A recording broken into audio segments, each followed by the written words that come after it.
ॐ श्री परमात्मने नमः। श्रीमद्भगवद्गीता अथ दशमोऽध्यायः विभूतियोगः। श्रीभगवानुवाच भूय एव महाबाहो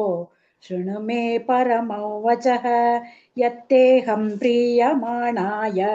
वक्ष्यामि हितकाम्यया। न मे विदुःसुरगणाः प्रभवन्न महर्षयः अहमादिर्हि देवानां महर्षीणां च सर्वशः यो मामजमनाधिं च वेत्ति लोकमहेश्वरम् असम्मूढः समर्थ्येषु सर्वपापैः प्रमुच्यते। बुद्धिर्ज्ञानमसम्मोहः क्षमा सत्यं दमः शमः सुखं दुःखं भवो भावः भयं चाभयमेव च अहिंसा समता तुष्टिः तपोदानं यशो यशः भवन्ति भावा भूतानां मत्त एव पृथग्विधाः। महर्षयः सप्त पूर्वे चत्वारो मनवस्तथा मद्भावा मानसा जाताः येषां लोक इमाः प्रजाः।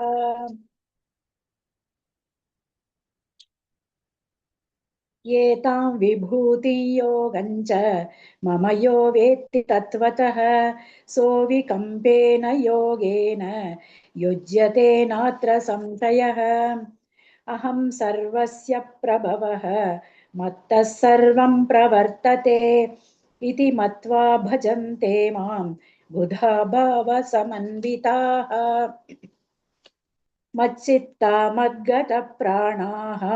बोधयन्तः परस्परं कथयन्तश्च मां नित्यं तुष्यन्ति च रमन्ति च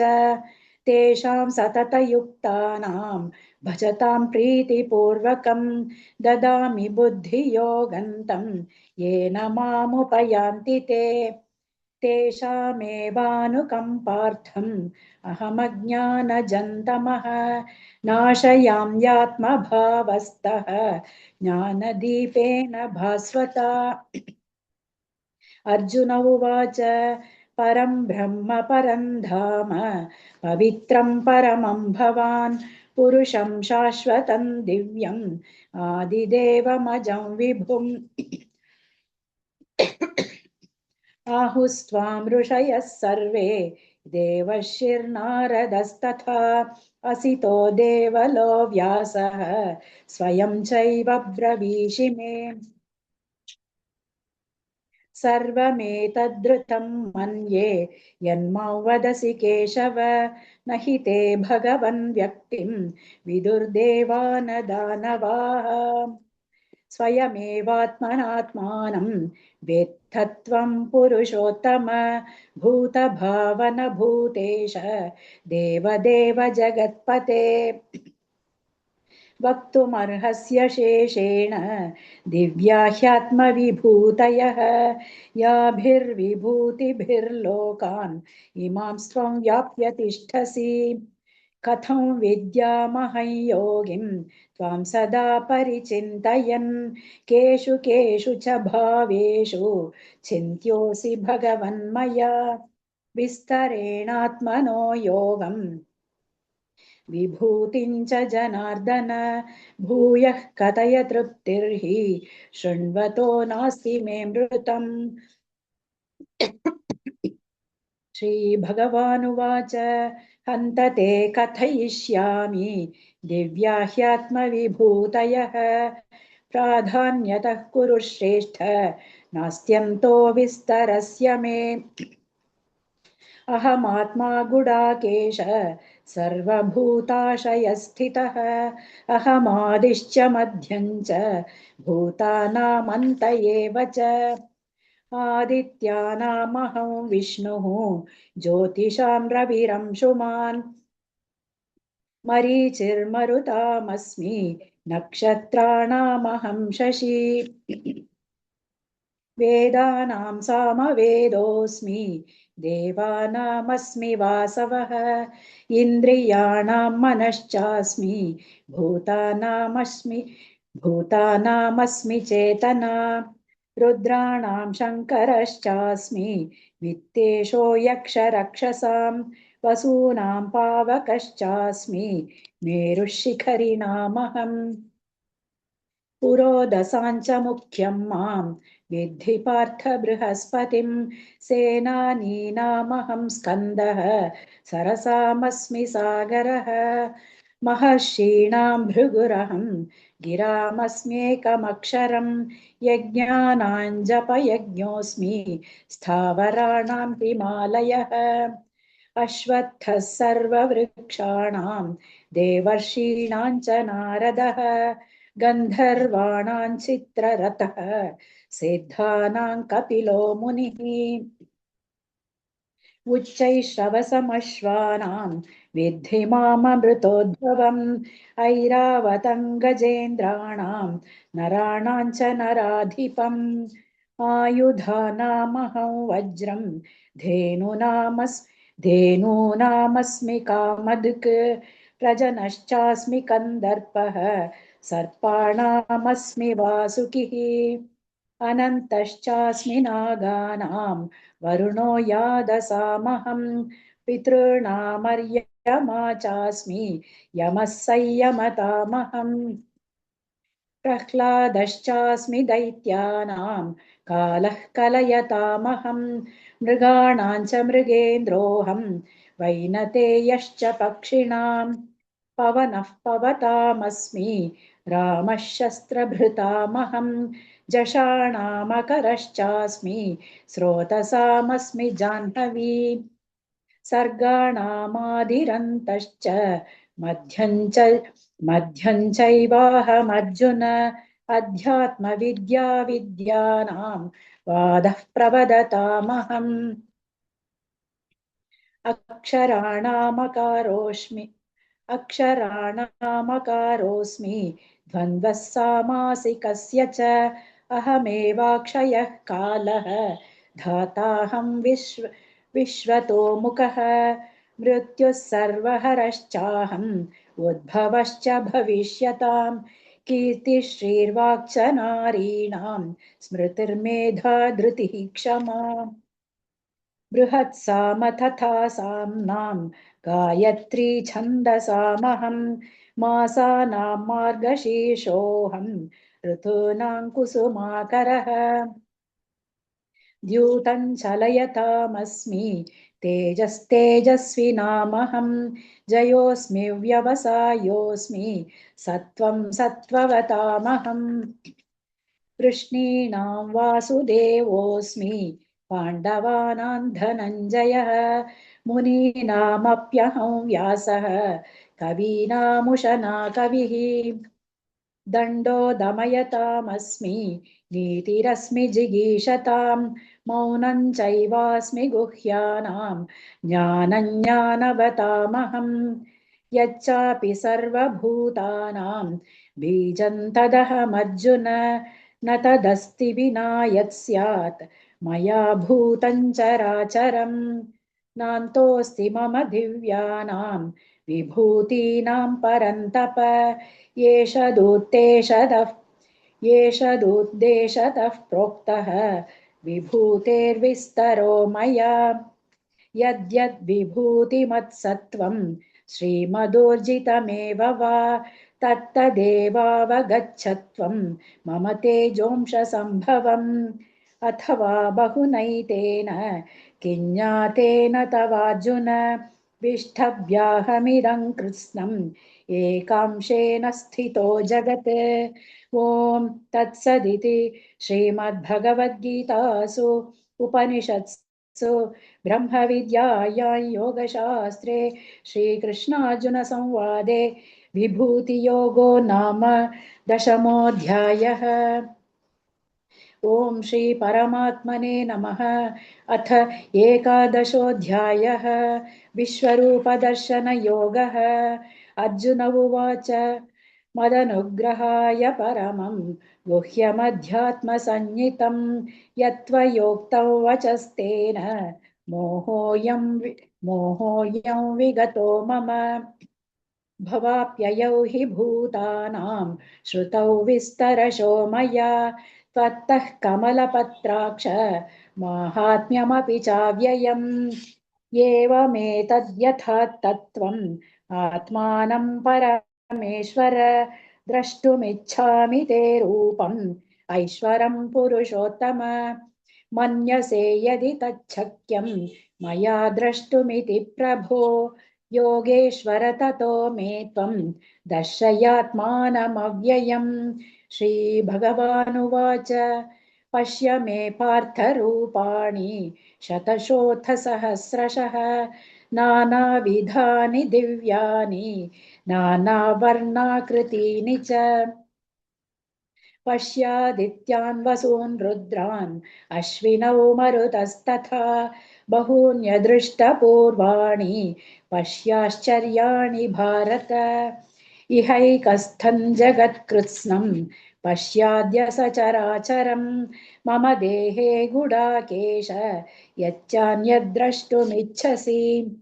न तु मां शक्यसे द्रष्टुम् अनेनैव स्वचक्षुषा दिव्यं ददामि ते चक्षुः पश्य मे योगमैश्वरम् सञ्जय उवाच एवमुक्त्वा ततो राजन् महायोगेश्वरो हरिः दर्शयामास पार्थाय परमं रूपमैश्वरम् अनेकवक्त्रनयनम् अनेकाद्भुतदर्शनम् अनेकदिव्याभरणम् दिव्यानेकोद्यतायुधम् दिव्यमाल्याम्बरधरम् दिव्यगन्धानुलेपनम् सर्वाश्चर्यमयम् देवम् अनन्तं विश्वतोमुखम् दिवि सूर्यसहस्रस्य भवेद्युगपदुत्थिता यदि भासदृशी सा स्यात् भासस्तस्य महात्मनः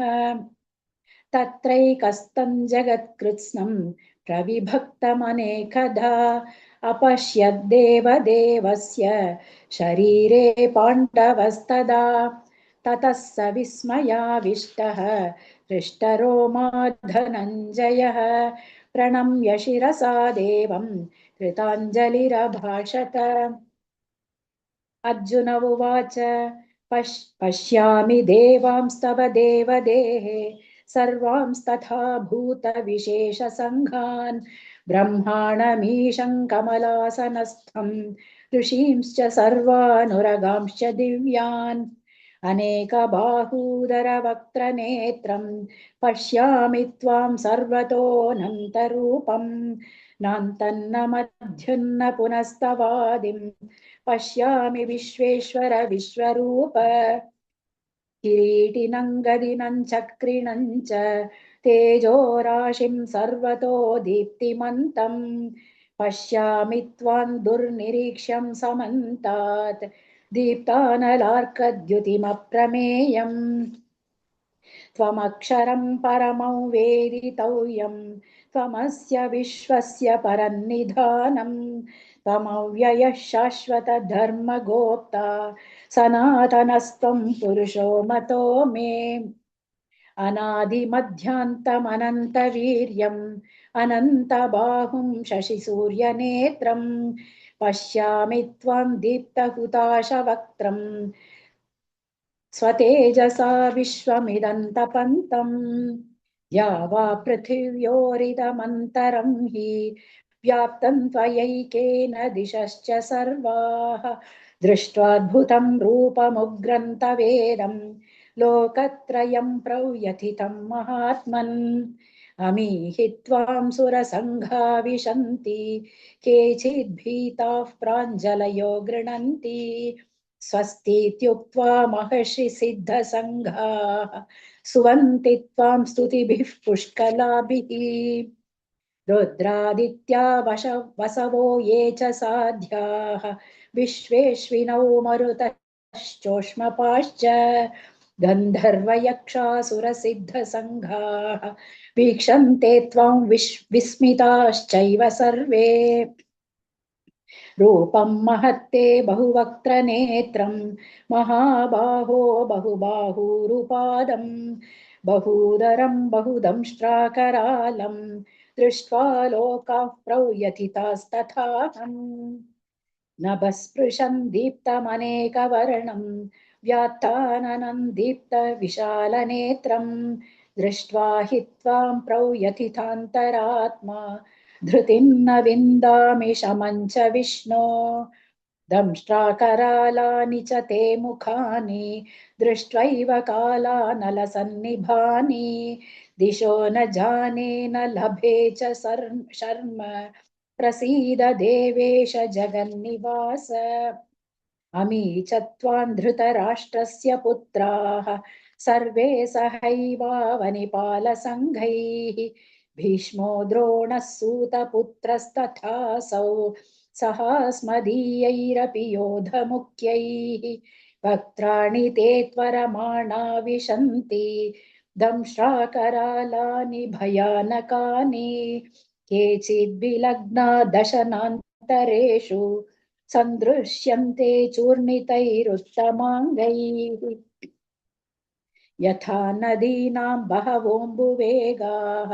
समुद्रमेवाभिमुखा द्रवन्ति तथा तवामि नरलोकवीराः विशन्ति वक्त्राण्यभिविज्वलन्ति यथा प्रदीप्तं ज्वलनं पतङ्गाः विशन्ति नाशाय समृद्धवेगाः तथैव नाशाय विशन्ति लोकाः तवापि वक्त्राणि समृद्धवेगाः लेलिह्यसे ग्रसमानः समन्तात् लोकान् समग्रान् वदनैज्ज्वलद्भिः तेजोभिरापूर्य जगत्समग्रम् भासस्तवोग्राः प्रतपन्ति विष्णो आख्याहि मे को भवानुग्ररूपः नमोऽस्तु ते देववर प्रसीद विज्ञातुमिच्छामि भवन्तमाद्यं न हि प्रजानामि तव प्रवृत्तिम् श्रीभगवानुवाच कालोऽस्मि लोकक्षयकृत् प्रवृद्धः लोकान् समाहर्तुमिह प्रवृत्तः ऋथेऽपि त्वान्न भविष्यन्ति सर्वे येव स्थिताः प्रत्यनीकेषु योधाः तस्मात् त्वमुत्तिष्ठ यशो लभस्व जित्वा शत्रून् भुङ्क्ष्व राज्यं समृद्धं मयैवैते निहताः पूर्वमेव निमित्तमात्रं भव सव्यसाचिन् द्रोणं च भीष्मं च जयद्रथं च कर्णं तथान्यानपि योधवीरान् मया हतांस्त्वं जहिमा व्यथिष्ठाः युध्यस्व जेतासि रणे सपत्नान् सञ्जय उवाच एतच्छ्रुत्वा वचनं केशवस्य कृताञ्जलिर्वेपमानः किरीटी नमस्कृत्वा भूय एवाह कृष्णं सगद्गदं भीतः प्रणम्य अर्जुन उवाच स्थाने हृषीकेश तव प्रकीर्त्या जगत्प्रहृष्यद्यनुरज्यते च रक्षांसि भीतानि दिशो द्रवन्ति सर्वे नमस्यन्ति च सिद्धसङ्घाः कस्माच्च तेन न मेरन्महात्मन् गरीयसे ब्रह्मणोऽप्यादिकर्त्रे अनन्तदेवेश जगन्निवास त्वमक्षरं सतसत्तत्परयत् त्वमादिदेवः पुरुषः पुराणः त्वमस्य विश्वस्य परन्निधानं वेत्तासि वेद्यं च परं च धाम त्वया ततं विश्वमनन्तरूप वायुर्यमोऽग्निर्वरुणः शशाङ्कः प्रजापतिस्त्वं प्रपितामहश्च नमो नमस्तेऽस्तु सहस्रकृत्वः पुनश्च भूयोऽपि नमो नमस्ते नमः पुरस्तादथ पृष्ठतस्ते नमोऽस्तु ते सर्वत एव सर्व अनन्तवीर्यामितविक्रमस्त्वं सर्वं समाप्नोषि ततोऽसि सर्वः सखेति मत्वा प्रसभं यदुक्तं हे कृष्ण हे यादव हे सखेति अजानता महिमानन्तवेदं मया प्रमादात् प्रणयेन वापि यच्चावहासार्थमसत्कृतोऽसि विहारशय्यासनभोजनेषु एकोऽथवाप्यच्युत तत्समक्षं तत्क्षामये त्वामहमप्रमेयम् पितासि लोकस्य चराचरस्य त्वमस्य पूज्यश्च गुरुर्गरीयान् न त्वत्समोऽस्त्यभ्यधिकः कुतोऽन्यः लोकत्रयेऽप्यप्रतिमप्रभाव तस्मात् प्रणम्य प्रणिधाय कायं प्रसादये त्वामहमीशमीड्यं पितेव पुत्रस्य सखेव सख्युः प्रियः प्रियायार्हसि देव सोढुम् अदृष्टपूर्वं हृषितोऽस्मि दृष्ट्वा भयेन च प्रव्यथितं मनो मे तदेव मे दर्शय देवरूपं प्रसीद देवेश जगन्निवास किरीटिनं गदिनं चक्रहस्तम् इच्छामि त्वां द्रष्टुमहं तथैव तेनैव रूपेण चतुर्भुजेन सहस्रबाहो भव विश्वमूर्ते श्रीभगवानुवाच मया प्रसन्नेन तवार्जुनेदं रूपं परं दर्शितमात्मयोगात् तेजोमयं विश्वमनन्तमाद्यं यन्मे त्वदन्येन न दृष्टपूर्वं न वेदयज्ञाध्ययनैर्न दानैः न च क्रियाभिर्न तपोभिरुग्रैः एवं रूपः शक्य अहन्नृलोके द्रष्टुं त्वदन्येन कुरु प्रवीर मा ते व्यथा मा च विमूढभावः दृष्ट्वा रूपं घोरमीदृङ्ममेदं व्यपेतभिः प्रीतमनाः पुनस्त्वं तदेव मे रूपमिदं प्रपश्य सञ्जय उवाच इत्यर्जुनौ वासुदेवस्तथोक्त्वा स्वकं रूपं दर्शयामास भूयः आश्वासयामास च भीतमेनं भूत्वा पुनः सौम्य वपुर्महात्मा अर्जुन उवाच दृष्ट्वेदं मानुषं रूपं तव सौम्यं जनार्दन इदानीमस्मि संवृत्तः सचेताः प्रकृतिं गतः श्रीभगवानुवाच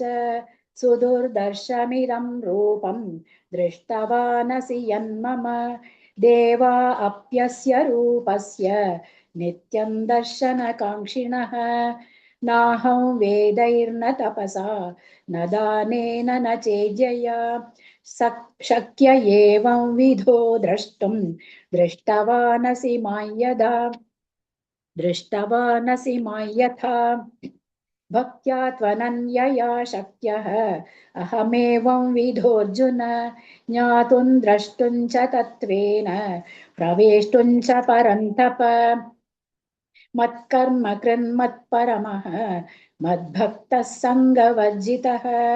निर्वैरः सर्वभूतेषु यः स मामेति पाण्डव ॐ तत्सदिति श्रीमद्भगवद्गीतासु उपनिषत्सु ब्रह्मविद्यायां योगशास्त्रे श्रीकृष्णार्जुनसंवादे विश्वरूपदर्शनयोगो नाम एकादशोऽध्यायः। ॐ श्री परमात्मने नमः। अथ द्वादशोऽध्यायः भक्तियोगः। अर्जुन उवाच एवं सततयुक्ता ये भक्तास्त्वां पर्युपासते ये चाप्यक्षरमव्यक्तं तेषां के योगवित्तमाः। श्रीभगवानुवाच मय्यावेश्य मनो ये मां नित्ययुक्ता उपासते श्रद्धया परयोपेताः ते मे युक्ततमा मताः। ये त्वक्षरमनिर्देश्यम् अव्यक्तं पर्युपासते सर्वत्र गमचिन्त्यं च कूटस्थमचलं ध्रुवं सन्नियम्येन्द्रियग्रामं सर्वत्र समबुद्धयः ते प्राप्नुवन्ति मामेव सर्वभूतहिते रताः। क्लेशोऽधिकतरस्तेषाम् अव्यक्तासक्तचेतसाम् अव्यक्ता हि गतिर्दुःखम् देहवद्भिरवाप्यते ये तु सर्वाणि कर्माणि मयि सन्न्यस्य मत्पराः अनन्येनैव योगेन मां ध्यायन्त उपासते तेषामहं समुद्धर्ता मृत्युसंसारसागरात् भवामि न चिरात् पार्थ मय्यावेशितचेतसाम् मय्येव मन आधस्त्व मयि बुद्धिं निवेशय निवसिष्यसि मय्येव अत ऊर्ध्वन्न संशयः अथ चित्तं समाधातुं न शक्नोषि मयि स्थिरम् अभ्यासयोगेन ततः मामिच्छाप्तुं धनञ्जय अभ्यासेऽप्यसमर्थोऽसि मत्कर्म परमो भव मदर्थमपि कर्माणि कुर्वन् सिद्धिमवाप्स्यसि अथैतदप्यशक्तोऽसि कर्तुं मद्योगमाश्रितः सर्वकर्मफलत्यागं ततः कुरु यतात्मवान्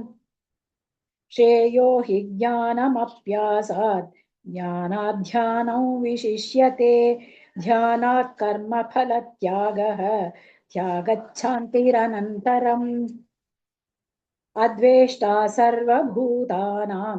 मैत्रः करुण एव च निर्ममो निरहङ्कारः समदुःखसुखः क्षमी सन्तुष्टः सततं योगी यतात्मा दृढनिश्चयः मय्यर्पितमनो बुद्धिः यो मद्भक्तः स मे प्रियः यस्मान्नो द्विजते लोकः लोकान्नो द्विजते च यः हर्षामर्षभयोद्वेगैः मुक्तो यः स च मे प्रियः अनपेक्षः शुचिर्दक्षः उदासीनो गतौ यतः सर्वारम्भपरित्यागी यो मद्भक्तः स मे प्रियः यो न हृष्यति न द्वेष्टि न शोचति न काङ्क्षति शुभाशुभपरित्यागी भक्तिमान् यः स मे प्रियः समः शत्रौ च मित्रे च तथा मानापमानयोः शीतोष्णसुखदुःखेषु समः सङ्गविवर्जितः तुल्यनिन्दास्तुतिर्मौनी सन्तुष्टो येन केनचित् अनिकेतस्थिरमतिः भक्तिमान् मे प्रियो नरः ये तु धर्म्यामृतमिदं यथोक्तं पर्युपासते श्रद्दधाना मत्परमाः भक्तास्तेतीव मे प्रियाः ॐ तत्सदिति श्रीमद्भगवद्गीतासु उपनिषत्सु ब्रह्मविद्यायां योगशास्त्रे श्रीकृष्णार्जुनसंवादे भक्तियोगो नाम द्वादशोऽध्यायः सर्वधर्मान् परित्यज्य मामेकं शरणं व्रज अहं त्वा सर्वपापेभ्यः मोक्षयिष्यामि मा शुचः।